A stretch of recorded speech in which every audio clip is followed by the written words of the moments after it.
বন্ধুরা, এই পাখিটি হাতি দেখতে এসে হাতির জন্য কিছু খাবার নিয়ে আসে এবং হাতিকে খেতে বলে হাতি খাবারের সঙ্গে পাখিটিকেও খেয়ে ফেলে।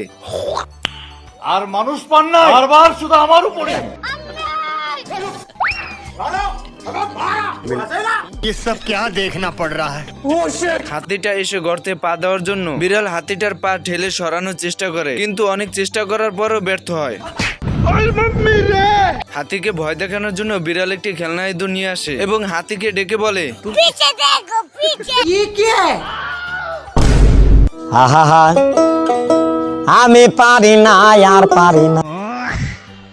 এরপর পাখিটি গুহা থেকে বেরিয়ে এসে লেকের মাঝখানের গাছের উপর বসে পড়ে। আর এদিকে বিড়াল গাছের উপর উঠার জন্য লাঠি ব্যবহার করে, আর অপরদিকে পাখি কলা খেয়ে কলার খোসা ফেলে দেয়, আর বিড়াল কলার খোসার উপর পড়ে উঠতে উঠতে লেকে চলে যায়।